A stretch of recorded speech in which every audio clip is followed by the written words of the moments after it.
She was invisible to the world until the day she slipped.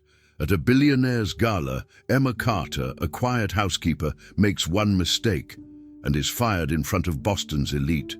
No second chances, no mercy. But what no one saw coming was that her fall would spark a movement. Years later, that same mansion will open its doors again, not for the wealthy, but for women like her.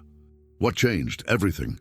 Stay with us as we uncover a powerful story of dignity lost and reclaimed, a story that proves sometimes the flaw that shatters you is the one that helps you rise. Emma Carter had spent 7 years in the Harrington household, perfecting the art of invisibility. She moved between the guests of the Winter Hill Gala with practiced grace, her eyes catching small flaws before anyone else could. A tilted picture frame, a smudge on the glass door, a stray napkin left by an absent-minded guest. The world of polished wealth demanded silent perfection, and Emma had long accepted that her best work was the kind that went unseen. Tonight, she carried a silver tray lined with crystal flutes filled with champagne, each one more expensive than her week's wage. Her mind was steady, focused on the rhythm of service: step, turn, offer, smile, retreat. But just as she pivoted toward the piano, a guest, a woman in diamonds and careless laughter, spilled a fresh glass. The golden liquid slid down the marble floor like a trap waiting for her next step. One slip was all it took. The tray flipped, the glasses flew, and the shattering sound cut through the music like a scream. In that second, Emma felt every gaze in the room fall on her, as if the weight of their judgment alone could crush her further. The silence that followed felt rehearsed, as though every socialite had been trained for this exact pause of collective disdain. Emma knelt instinctively, her hands trembling as she gathered the shards, whispering apologies that no one bothered to hear. From the staircase above, William Bill Harrington descended, his tuxedo sharp, his expression unyielding.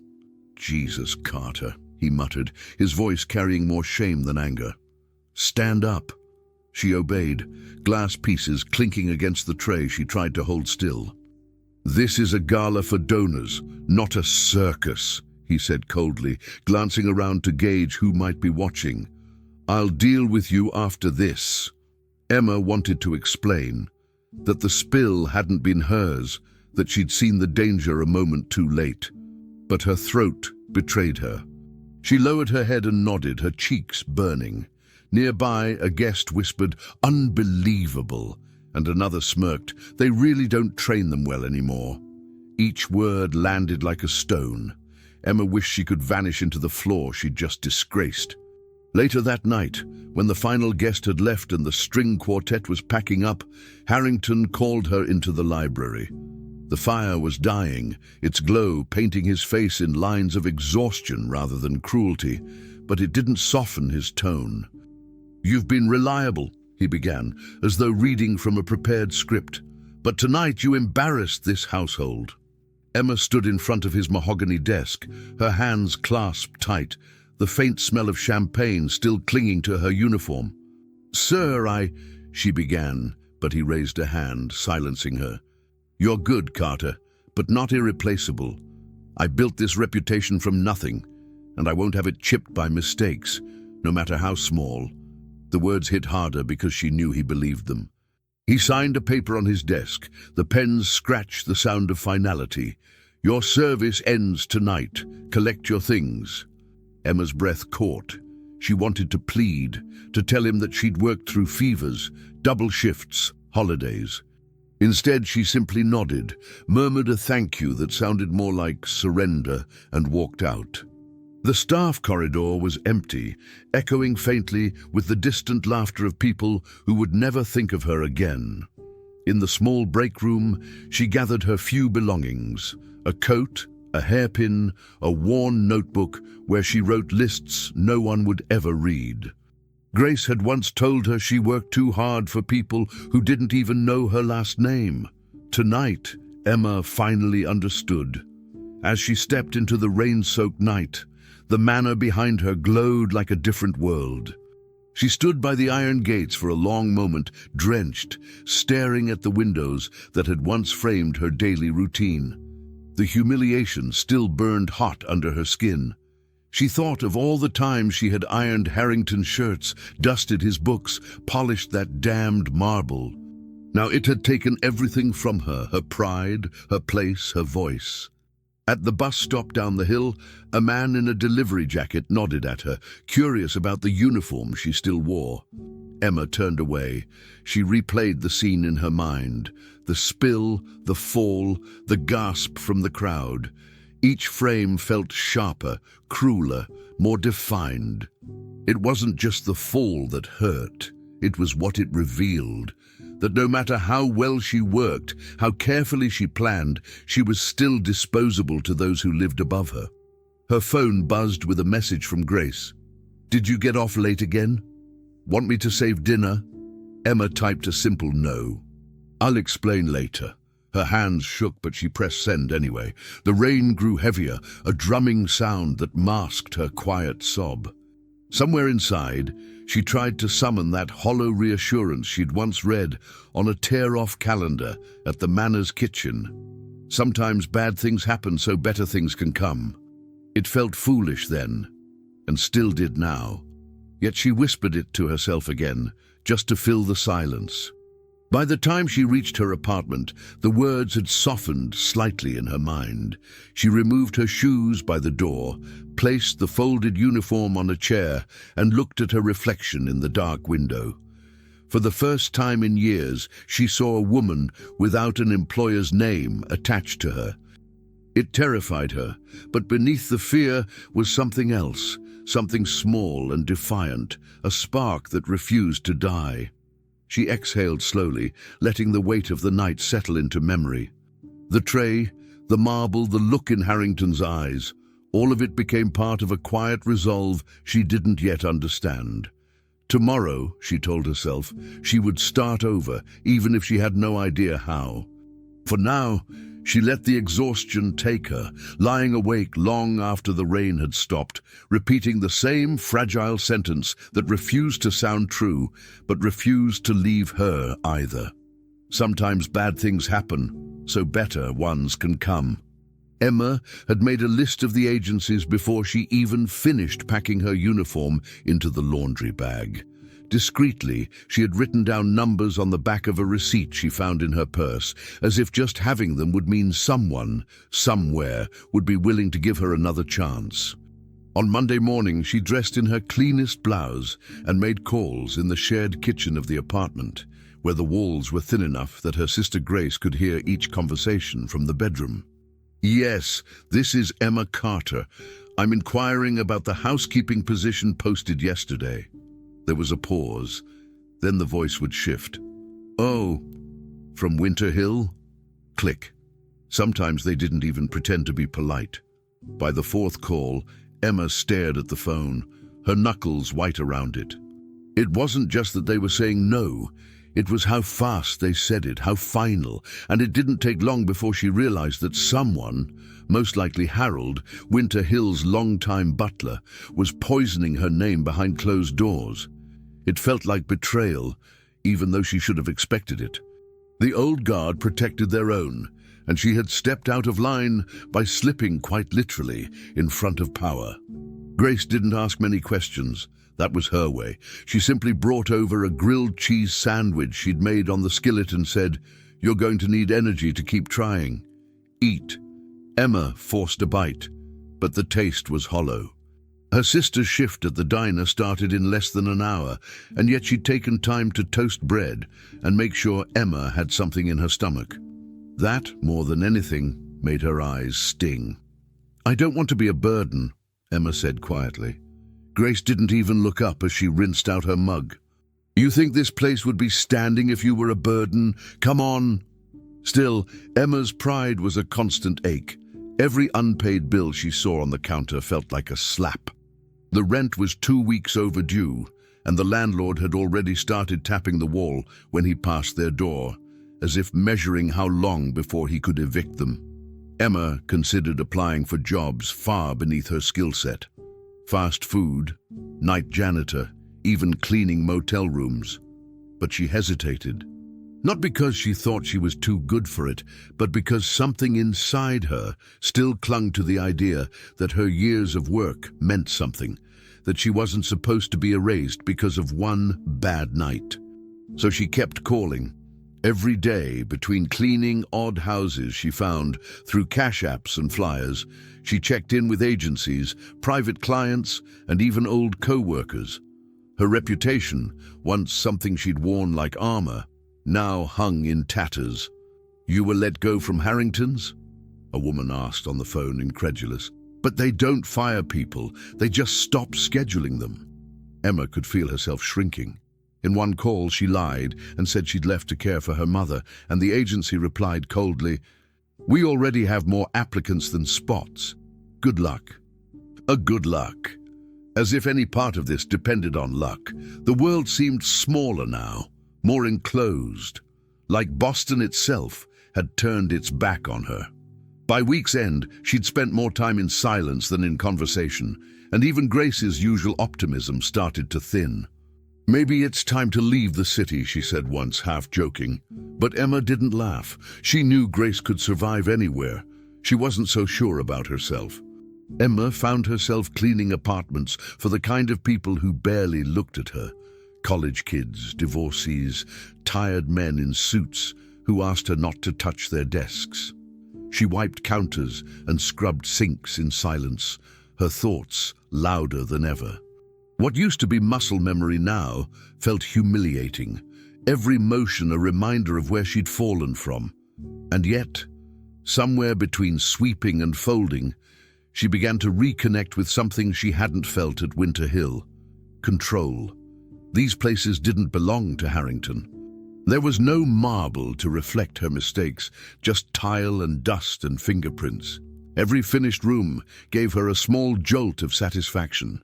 Not joy, not yet, but a sense that her hands could still make something better. She started bringing a notebook with her, jotting down the tricks she'd picked up over the years, which mixtures worked best on grease, which cloths didn't scratch metal. It wasn't much, but it gave her a purpose that didn't depend on approval. She didn't tell Grace about the lists at first. It felt fragile, like saying it out loud would shatter the idea before it took shape. But Grace noticed the way Emma would stare at her notes after dinner, tapping the pen against her lip.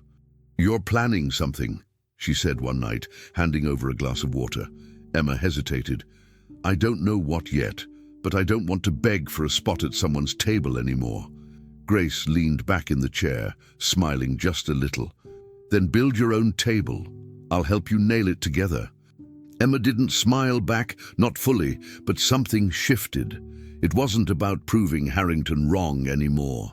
It was about reclaiming what he had tried to make her forget, that her value had never come from a name stitched on a uniform. It came from what she did quietly, relentlessly, and well. The calls didn't stop coming back empty. The apartment didn't suddenly fill with opportunity. The landlord still knocked, but Emma stopped waiting for doors to open for her. She started building her own, even if they were only on paper for now. Alone in a stranger's kitchen, wiping the last streak from a chrome faucet, she stared at her reflection and saw someone she recognized again. Someone tired, yes, but standing. In those silent hours where no one praised or criticized, the humiliation she'd carried since the gala began to harden into resolve. Each rejected call, each empty voicemail, each door that didn't open became a reason to try again. And as she folded a towel with practiced precision, she whispered, not bitterly, not desperately, but clearly, "They don't get to decide who I am." Emma found the job listing taped to the side of a laundromat vending machine. A simple handwritten note: "Need part-time help. Light cleaning, honest person only. Call before 6. It didn't promise much, but she needed something, anything. When she called, the voice that answered was measured and precise, but not unkind. "Yes, I'm still looking. No, I don't pay under the table. If you're not afraid of books and stairs, come tomorrow at 10. Bring your own gloves. That was how Emma met Mrs. Alvarez. The house was tucked on a narrow street in Cambridge, with ivy winding up the side and a scent that reminded Emma of worn paper and lemon oil. Mrs. Alvarez opened the door herself, wearing a wool cardigan and holding a paperback marked with slips of colored tabs. "You're early." "That's good," she said simply, stepping aside. Emma didn't say much at first. She kept her head down, working efficiently through each task, dusting, organizing, wiping baseboards. But it was when she began folding linens that the older woman paused in the doorway and watched in silence. Emma didn't notice at first. She had always folded with care, aligning corners, pressing the seams, stacking each item like it was being judged by invisible hands. Years of repetition had turned the process into choreography. She only looked up when Mrs. Alvarez let out a low chuckle. "You fold like you're building a swan," she said, "like you're teaching the cloth to remember its own shape." Emma blinked, unsure if she was being teased. "My mother was strict about corners," she offered, trying to sound neutral. "She said crumpled sheets were for people who had given up." Mrs. Alvarez nodded. "You teach without knowing it, Emma." The comment lingered in the air, heavier than any compliment she'd received in months. Emma continued folding, her fingers moving slower, more thoughtfully. That night, after finishing the job, Mrs. Alvarez handed her an envelope with cash and a slice of lemon pound cake wrapped in wax paper. "Come back next week, same time, and bring that corner folding magic again," she said. Emma almost smiled, the corners of her mouth tugging upward before she caught herself. Over the following visits, something rare began to unfold between them. They didn't talk about their lives, not directly, but Mrs. Alvarez had a way of letting silence be enough, the kind that said, "I'm not asking, but I'm listening if you ever need to say it." One day, Emma arrived to find a cell phone propped up on a stack of dictionaries in the living room. "We're filming something today," Mrs. Alvarez said, handing her a folded slip of paper. On it, in neat cursive, "How to prepare an entryway for guests without slipping." Emma laughed softly, nervously. "Are you serious?" "Deadly," Mrs. Alvarez replied. "You've done it 100 times. Let the rest of the world learn something that's actually useful for once." Emma resisted. "I don't have the voice for this." "Exactly why people will trust you," Mrs. Alvarez said, already tapping the record button with a finger that trembled only slightly. Emma stood there, awkwardly at first, then instinctively began demonstrating mat placement, floor types, towel weights, safe polish ratios. She kept her eyes down most of the time, her voice low but steady. The video lasted under 4 minutes. When they played it back, Emma cringed at the sound of her own voice, the stiffness of her shoulders. "It's not great," she muttered. Mrs. Alvarez disagreed. "It's honest. That's rarer than perfect." Without telling her, she uploaded the video that same afternoon to a Facebook group for home management tips. Emma didn't think much of it until her phone buzzed incessantly the next morning. She had nearly forgotten the account she'd set up years ago, but there it was. Her inbox flooded with likes, comments, shares. Strangers from cities she'd never been to were thanking her, asking for more. One message stood out in particular. "Thank you for not making me feel stupid. I thought I was the only one who never knew this stuff." Emma stared at the message for a long time. It felt like someone had reached through the screen, gently placing their hand on her shoulder. For the first time since her fall, she felt seen for something other than a mistake. She printed the comment and tucked it inside the back of her notebook, not because she was sentimental, but because she wasn't ready to forget how it made her feel. She showed it to Grace later that night, who read it in silence, then handed it back without a word. But her eyes were shining. "What now?" Grace asked. Emma shook her head. "I don't know, but it's something. It wasn't about the numbers or the attention. It was about the idea that maybe her skills weren't just a means to survive. Maybe they could be a way to reclaim who she was, one video, one folded towel at a time. She didn't say that aloud, not yet. But in her next visit to Mrs. Alvarez, when asked if she'd be open to filming again, Emma simply nodded. No hesitation, no self-deprecating remarks. Just a quiet yes. That day, as she finished straightening the hallway rug and double-checking the polish on the tile near the front door, Emma stood still for a moment. Mrs. Alvarez had just finished filming and was watching the clip with her reading glasses perched on the end of her nose. Emma turned toward her, a bit breathless, and said, "Thank you for seeing something in this." Mrs. Alvarez looked up, calm and certain. Sometimes, the most useful people are the ones who've been overlooked the longest. And for the first time, as Emma reached for her things and stepped outside into the late afternoon air, she didn't feel small or dismissed or irrelevant. She felt like a seed, not yet a flower, not even a sprout, but no longer buried. For the first time, that sentence echoed differently in her mind. Sometimes bad things happen so better ones can come. It no longer felt like something she had to tell herself to survive. It felt like the truth. The decision to create a public profile didn't come with a grand vision or any real strategy. It began with a comment from Grace, who was watching Emma's second video, the one about disinfecting shared surfaces. "You know," she said, balancing a bowl of cereal on her knee, "you're actually good at this, not just the cleaning. People trust you. That's rare online." Emma had scoffed at first. She didn't see herself as content and hated the word influencer. Still, she spent that night browsing channels with polished thumbnails and perfect lives. Most of them talked at the viewer, but Emma, awkward and grounded, talked to them. That difference, she'd later realize, was everything. The name came to her in a flash. Household North, simple, clean, and rooted in where she'd rebuilt herself. She created the profile quietly, uploaded the videos Mrs. Alvarez had helped her film, and posted a welcome message that read, "No shame, just real skills for real homes." It felt too simple, too honest. But within the first 48 hours, she had over 700 followers, not much by digital standards. But for Emma, it was the first time strangers had looked at her and seen value. The comments rolled in faster than she could answer. Some were from exhausted mothers, others from recent divorcees learning to manage homes alone for the first time. One message stuck out. "I've watched cleaning videos before, but you made me feel like I wasn't behind." Emma read it 3 times before forwarding it to Grace, who replied, "See, told you."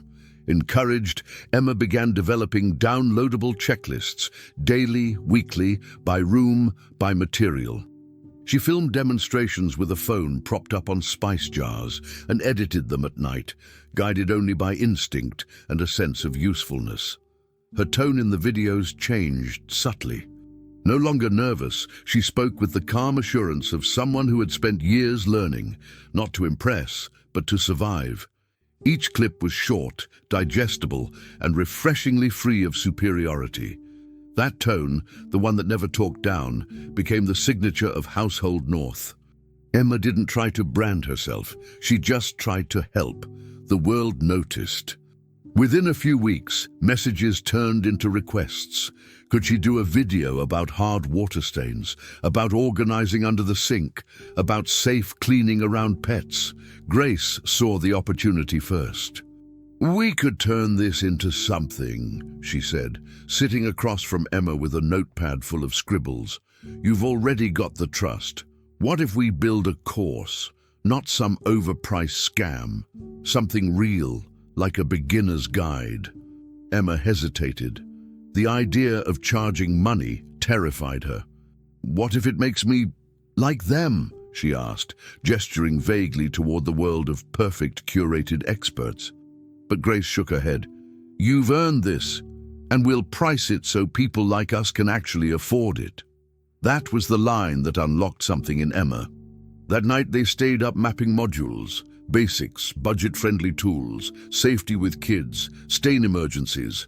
By morning they had a skeleton. A week later they had a course. Launching it was terrifying. Emma felt like she was stepping onto a stage with no script. They released it for $19, a one-time fee with a downloadable workbook Grace designed herself using free templates.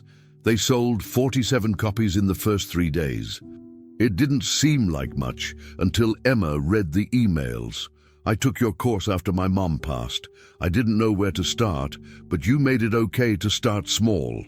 I used your methods before my landlord's inspection and passed for the first time in 3 years. These weren't customers. They were people looking for tools to hold their lives together." Every message was like a small piece of herself being returned. Emma printed some of them and taped them to the wall above her desk. Not for ego, but as proof.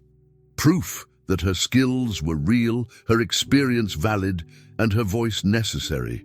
She had always cleaned other people's homes. Now she was starting to rebuild her own sense of place. The course grew, slowly, then steadily. By the 3rd month, they had over 2,000 downloads. Grace managed the back end, enrollment, emails, file uploads. Emma kept filming and writing. They didn't hire anyone. There was no team, no investor, just 2 sisters and a shared understanding of struggle. At first, Emma didn't even show her face in the course, only her hands, her voice, her outlines. But when someone commented, "I'd love to see the face behind the calm," she gave in.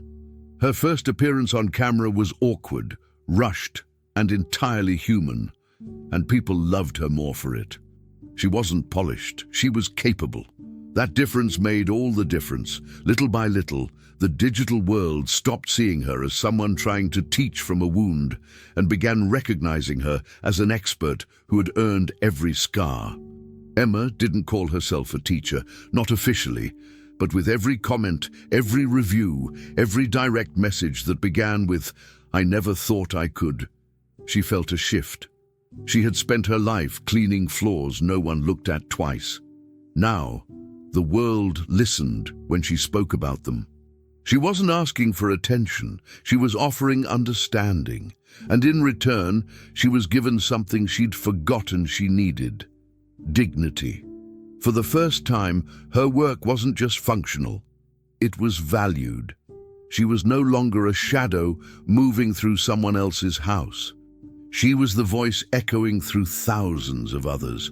And as Emma updated the course one night, sipping cold coffee and scrolling through a spreadsheet Grace had made, she realized something simple and profound. She wasn't teaching people how to clean. She was teaching them that their lives deserved care, that they deserved care. And in doing so, she was cleaning a very different kind of floor, the invisible one made of shame, class, and silence, one lesson at a time.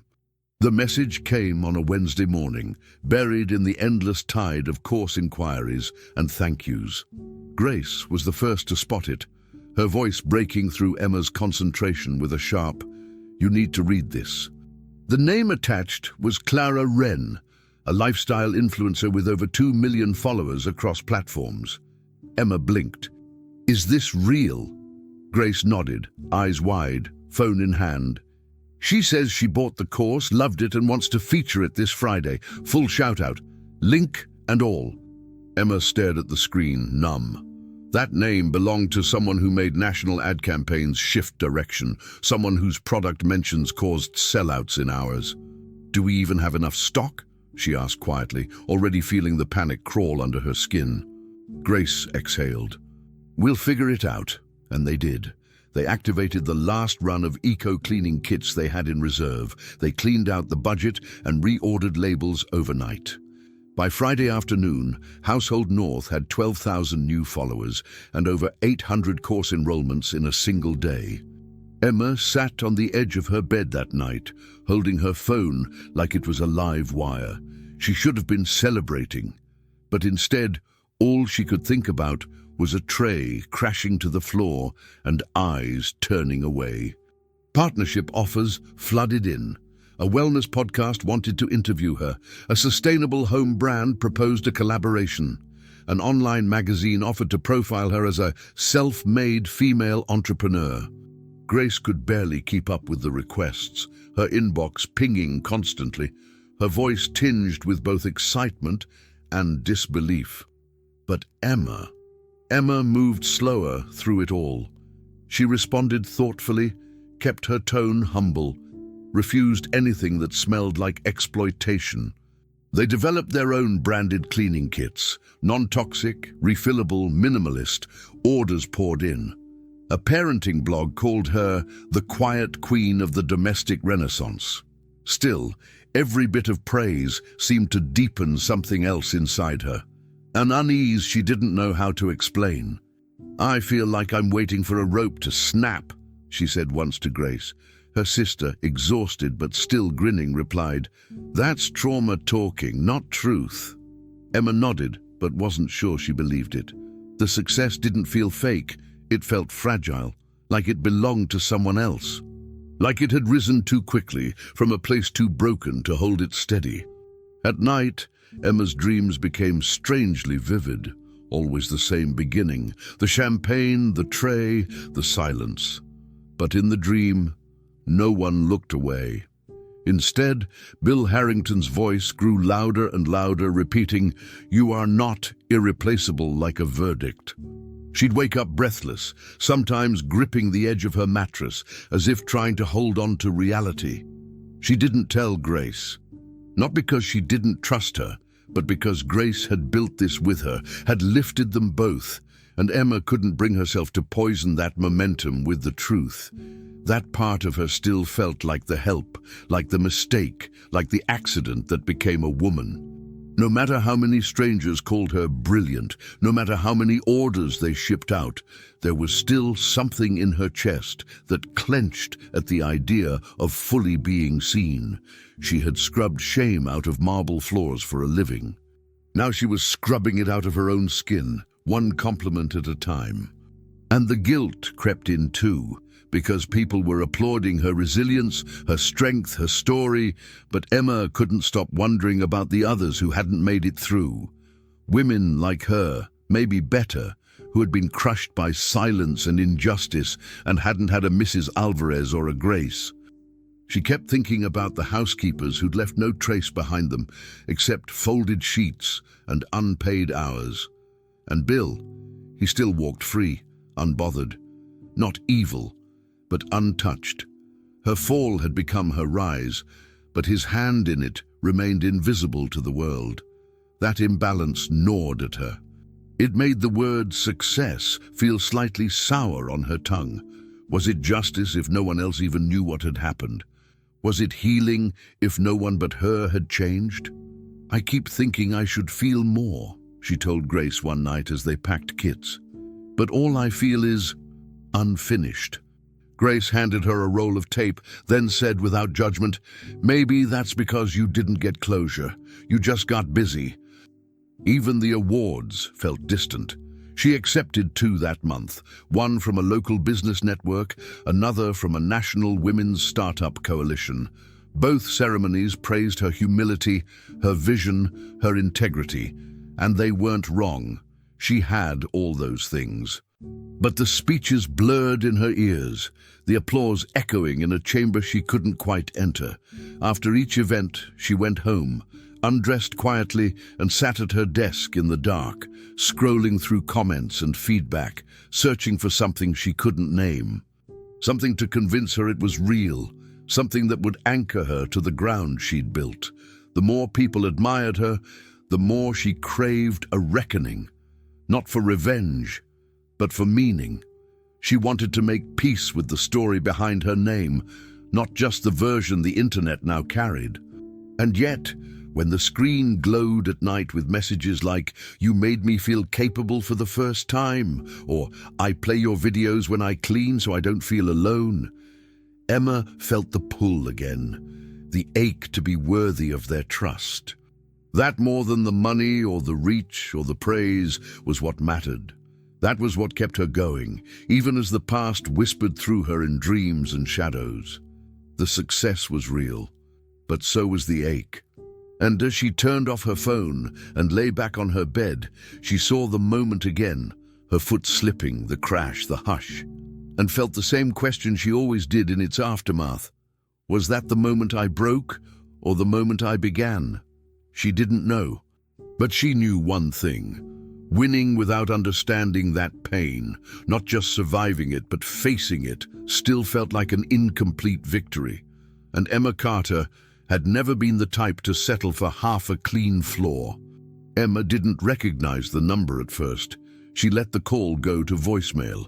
It wasn't until Grace walked in with her phone in hand, face pale, that she realized something strange was unfolding.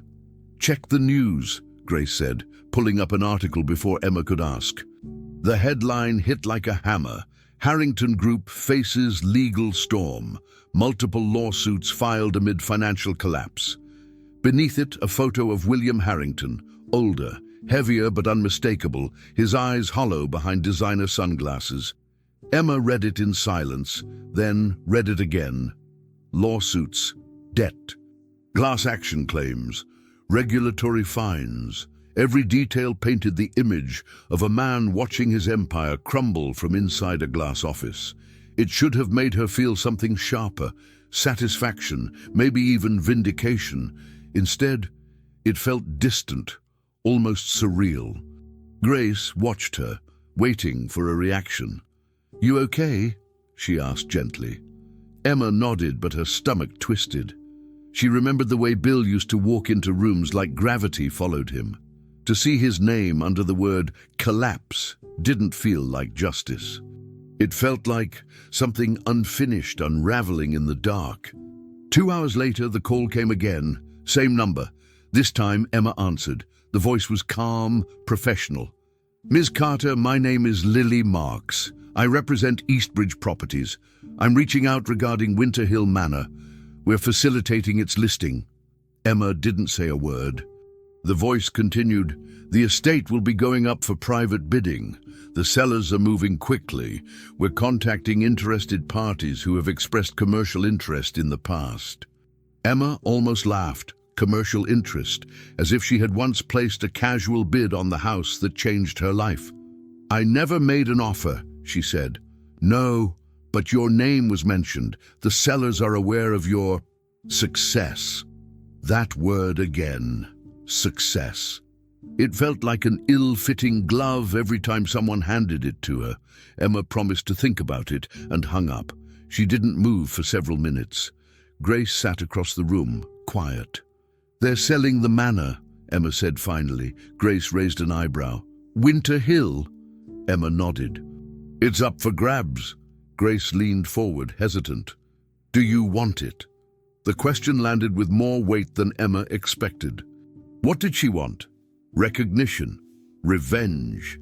To walk back into that grand hall and stand where she once slipped, now taller, richer, unshaken. The idea was tempting, but only on the surface. When she closed her eyes, she didn't see herself throwing Harrington's old desk into the fireplace or parading her team past the portraits of powdered ancestors. She saw something else. She saw the entryway where she'd once wiped down balustrades with trembling hands, the study where she was fired without a second chance, the bedroom hall where she'd whispered instructions to junior staff, trying to protect them from the impossible standards of that house. Winter Hill wasn't just a place, it was a stage where something broke in her and later something rebuilt. She didn't want to own it to humiliate Bill. She wanted to own it so no one else would leave it carrying the same silence she did. "I don't want the house," she said to Grace. "I want to change what it means." Grace nodded, the kind of nod that said, "Then that's what we'll do." The next few days were a whirlwind. Emma didn't make any public statement about the Harrington downfall, but she read every headline. She watched video clips where business analysts dissected his mistakes, his ego, his refusal to modernize. None of them mentioned how he treated his staff. None of them knew about the party, the tray, the moment he cut her out like a stain on his perfect marble floor. That part of the story had never mattered to anyone but her, and maybe it still didn't. But if she bought that house and made it into something else entirely, it could.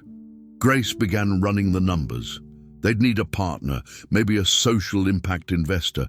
Maybe the course platform itself could help fund the down payment. It would take everything they had. "Do we ask him for a meeting?" Grace asked one morning. Emma paused. "No," she said quietly. "He'll know why I'm there when he sees my name on the paperwork."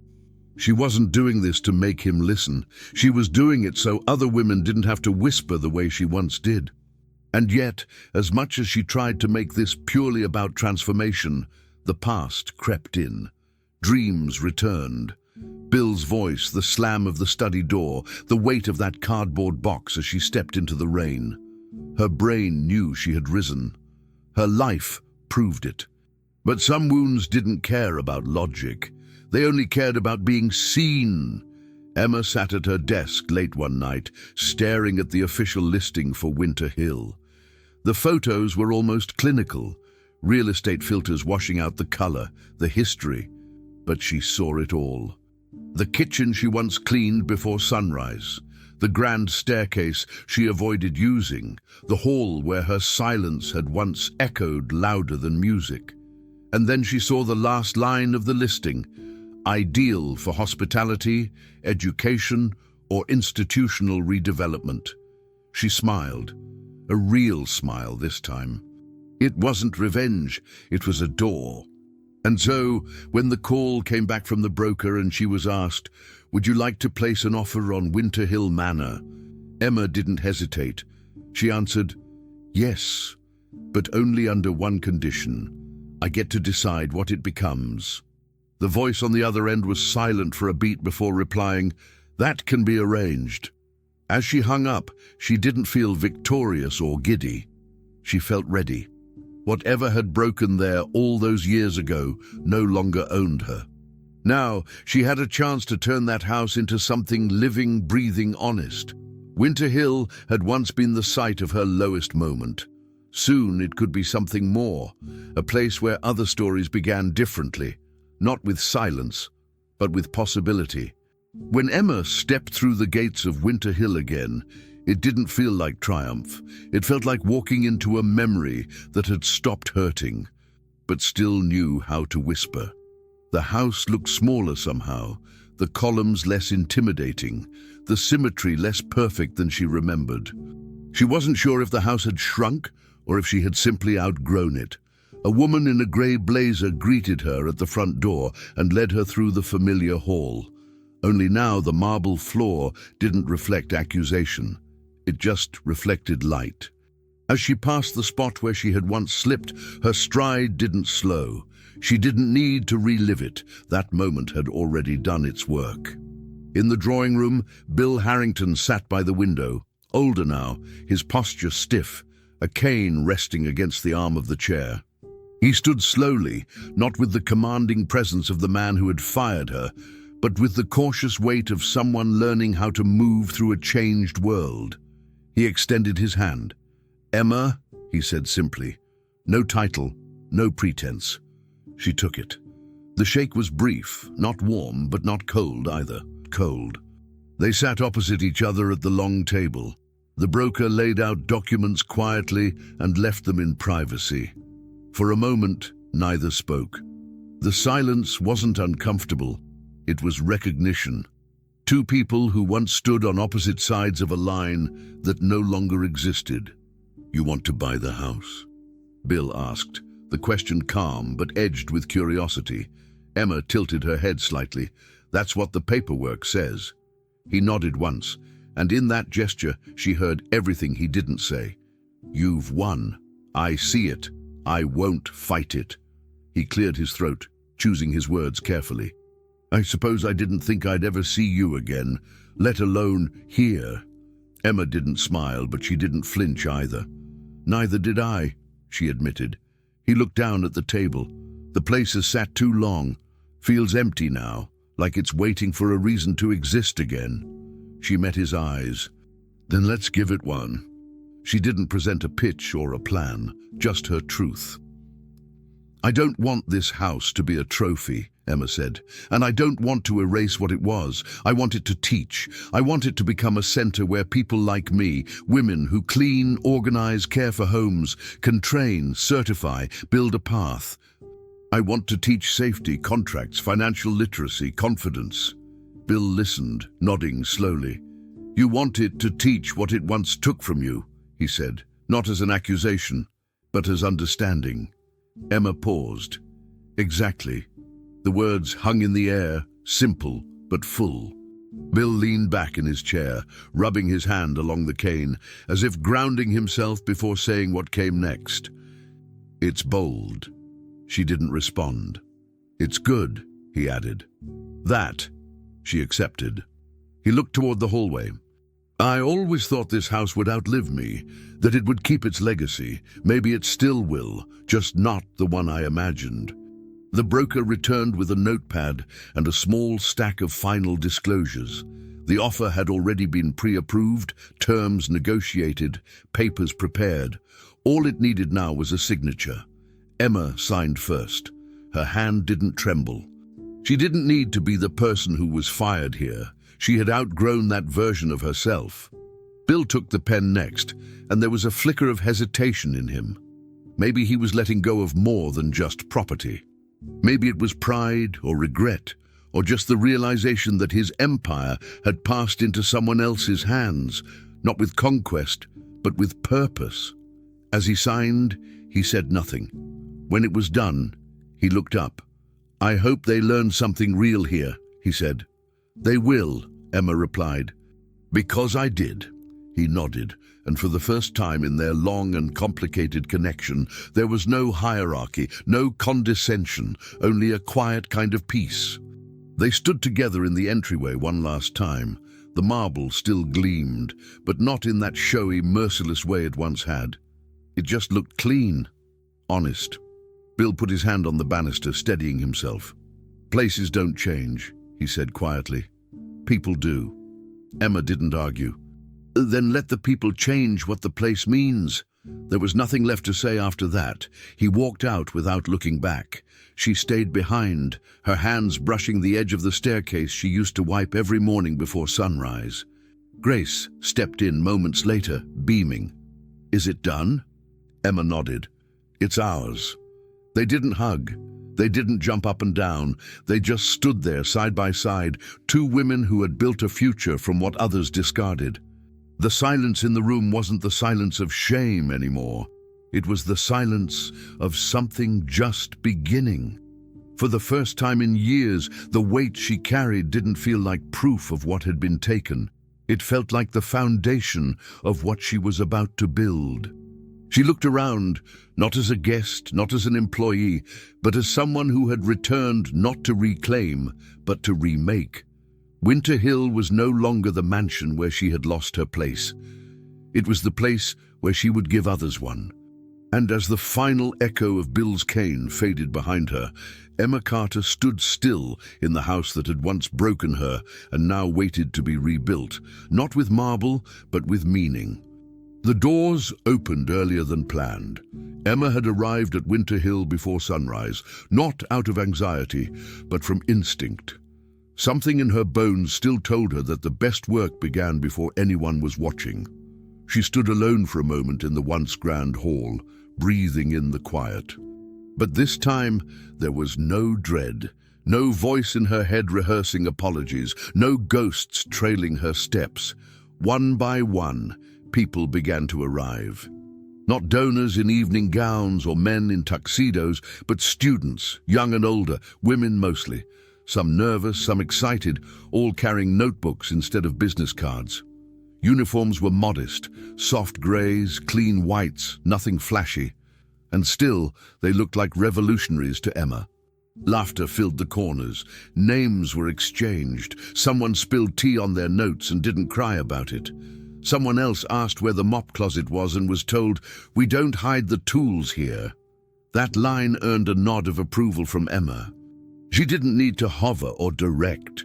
Her team, trained and trusted, moved through the space like they belonged. Because they did. This wasn't a museum anymore. It was a classroom, a workplace, a launching pad. At the center of the marble floor, the plaque gleamed. Not ostentatiously, it was subtle, brushed bronze, polished just enough to catch the eye without screaming. This floor has seen falls. Today it holds beginnings. She'd gone back and forth on the phrasing. Should it say failure or shame? Grace had shaken her head. No, falls. Because falling isn't failure unless you stay down. And now, with the room full of movement and life, Emma was certain they'd chosen correctly. She walked toward the plaque, weaving past tables stacked with handouts, past a circle of new students already trading stories. As she neared the center, she slowed. There it was. The spot. The precise point where her foot had once slipped, where glass had shattered and eyes had turned cold. She knelt slowly, not to scrub or clean, but to touch. Her fingertips hovered for a second, then rested gently on the cool stone. She didn't cry. The tears had already been cried, in bedrooms and stairwells and quiet kitchens. What filled her now wasn't sadness or even pride. It was arrival. Wholeness, reclamation. Behind her the noise softened, not into silence but into focus. Someone was approaching. Emma didn't have to turn to know who it was. She heard the cane first, then the careful steps. Bill Harrington didn't announce himself. He simply stood a few feet away, watching. The man who had once dismissed her with a raised eyebrow now waited to be noticed. Emma rose and faced him. He looked older than the last time they met, thinner, slower, but somehow lighter, as if letting go of his empire had peeled off layers of something heavier than wealth. He nodded once. "Congratulations, Carter." His voice wasn't loud, but it was clear. She met his gaze, steady and calm. "Thank you," she said. Then after a pause, with just enough space for something tender to live inside, "For being part of the road."